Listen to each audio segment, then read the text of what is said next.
হযরত আবু হুরায়রা রাদিয়াল্লাহু তাআলা আনহু বলেন, আকবালতু মা'a রাসূলিল্লাহি সাল্লাল্লাহু আলাইহি ওয়াসাল্লাম, যে আমি রাসূল পাক সাল্লাল্লাহু আলাইহি ওয়াসাল্লামের সাথে চলতেছিলাম।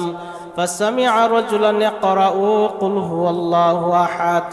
আল্লাহর নবী সাল্লাল্লাহু আলাইহি ওয়াসাল্লাম শুনলেন যে এক ব্যক্তি কুল হুয়াল্লাহু আহাদ তেলাওয়াত করছে। فقال رسول الله صلى الله عليه وسلم ওয়াজাবাত।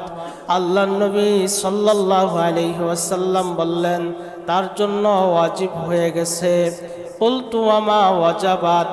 আবু হুরায়রা রাদিয়াল্লাহু তাআলা আনহু বলেন, আমি জিজ্ঞাসা করলাম, আল্লাহর নবী কি ওয়াজিব হয়ে গিয়েছে? ক্বালা আল জান্নাহ। আল্লাহর নবী বলেন, এই ব্যক্তির জন্য জান্নাত ওয়াজিব হয়ে গেছে।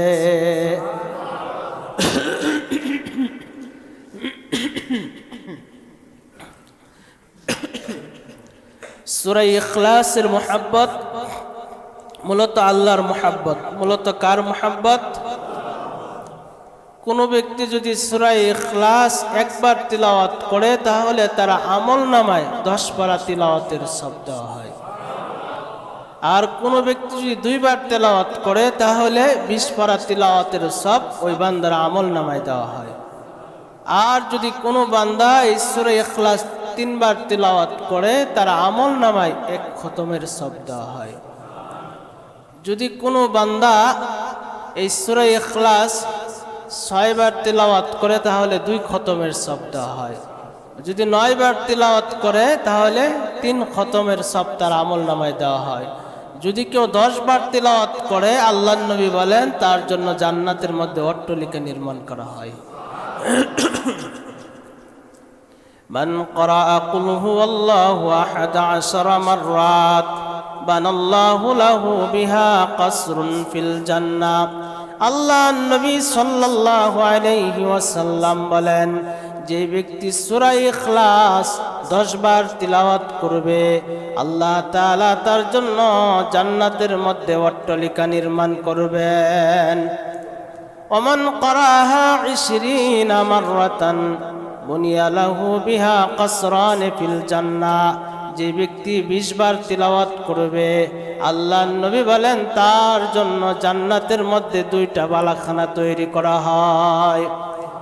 ওমান ক্বারাআহা 30 মাররাতান বুনিয়া লাহু বিহা 3 কুসুরিন ফিল জান্নাহ।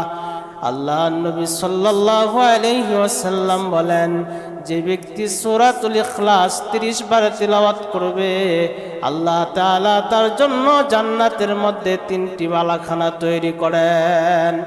উমরে ফারুক রাদিয়াল্লাহু তাআলা আনহু বললেন, ওগো আল্লাহর নবী, তাহলে তো জান্নাতের মধ্যে আমাদের অনেক অট্টালিকা হবে। 3 বার তিলাওয়াত করলে 1 খতমের সব, 10 বার তিলাওয়াত করলেই একটা অট্টালিকা। উমরে ফারুক রাদিয়াল্লাহু তাআলা আনহু বললেন, আল্লাহর নবী, তাহলে তো জান্নাতের মধ্যে আমাদের অনেক অট্টালিকা হবে। এই জন্য বেশি করে সূরা ইখলাস তিলাওয়াত করা।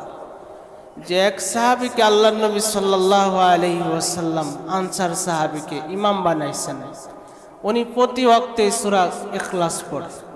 প্রতি ওয়াক্তে কি করে?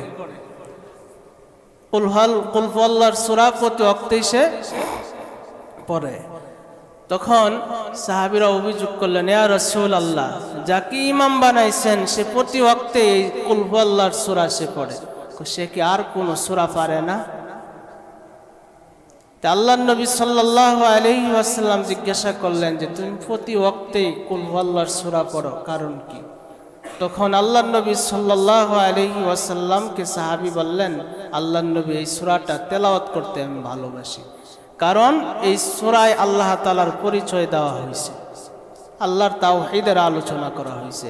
তখন আল্লাহর নবী সাল্লাল্লাহু আলাইহি ওয়াসাল্লাম বললেন, তোমার জন্য জান্নাত অবধারিত।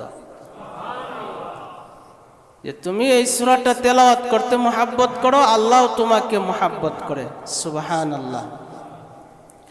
হযরত মাবিয়া ইবনে মাবিয়া মুজানি রাদিয়াল্লাহু তাআলা আনহুর ইন্তেকাল হইছে। আল্লাহর নবীর কাছে তখন জিবরাইল আমিন আগমন করছেন, সাথে 70,000 ফেরেশতা। ওই সাহাবীর ইন্তেকালের পর জিবরাইল আমিনের সাথে 70,000 ফেরেশতা আগমন করছে। তা আল্লাহর নবী সাল্লাল্লাহু আলাইহি ওয়াসাল্লাম জিজ্ঞাসা করলেন যে 70,000 ফেরেশতা সহ তোমার আগমনের কারণ কি? যে মুআবিয়া ইবনে মুআবিয়া আল মুজানি সে এমন কি আমল করত? তখন বলে সে সূরা কুল হু আল্লাহকে ভালোবাসত, এই সূরাটা সে বেশি বেশি তেলাওয়াত করত। এই জন্য আমরা তার জানাজার নামাজে অংশগ্রহণ করলাম। সুবহানাল্লাহ। ইয়া জিবরিল মা বালাগা মুআবিয়া ইবনে মুআবিয়া আল মুজানি হাযিহিল মানজিলা। আল্লাহ নবী জিবরাইলকে জিজ্ঞাসা করলেন, ইয়া জিবরাইল, মুআবিয়া ইবনে মুআবিয়া আল মুজানি সে এই মর্যাদায় এই মর্তবায় কেমনে পৌঁছলো? হযরতে জিবরাইল আমিন বলেন, বিকিরাতি কুল হুয়াল্লাহু আহাদ কাইমান ওয়া কাঈদান ওয়া মাশিয়ান ওয়া রাকিবান। জিবরাইল বলে, ইয়া রাসূলুল্লাহ, আপনার এই সাহাবী মুআবিয়া ইবনে মুআবিয়া আল মুজানি সে বসা অবস্থায়, দাঁড়ানো অবস্থায়, শোয়া অবস্থায়, আরোহণকৃত অবস্থায়, সর্ব অবস্থায় সে সূরা ইখলাস তিলাওয়াত করত। এই কারণে আল্লাহ তার এত মর্যাদা, এত মর্তবা দান করেছেন। এই জন্য ফেরেশতাদের 70,000-এর জামাত সহ তার জানাজার নামাজে অংশগ্রহণ করেছি। এই সূরাটাকে সে ভালোবাসত। তা আমরাও এই সূরাটাকে বেশি বেশি তেলাওয়াত করব ইনশাআল্লাহ। আল্লাহর নবী সাল্লাল্লাহু আলাইহি ওয়াসাল্লামের কাছে হযরতে জিবরাইল আলাইহিস সালাতু ওয়াস সালাম আগমন করলেন। জিবরাইল এসে বলে, ইয়া রাসূলুল্লাহ, ইয়া হাবিবাল্লাহ, ওই যে আপনার সাহাবী আবু যর গিফারি চাদর মোড়া দিয়ে যাচ্ছে। আল্লাহ নবী সাল্লাল্লাহু আলাইহি ওয়াসাল্লাম বললেন, জিবরাইল, আপনিও কি আমার সাহাবী আবু যর গিফারিকে চিনেন? হযরত জিবরাইল বলেন, ইয়া রাসূলুল্লাহ, আবু যর গিফারিকে শুধু আমি জিবরাইল চিনি না, আসমানের সমস্ত ফেরেশতা আবু যর গিফারিকে চিনে। আসমানের সমস্ত ফেরেশতারাই তাকে চিনে। আল্লাহ নবী সাল্লাল্লাহু আলাইহি ওয়াসাল্লাম জিজ্ঞাসা করলেন, কোন আমলের কারণে আবু যর গিফারিকে আসমানের সমস্ত ফেরেশতারা চিনে?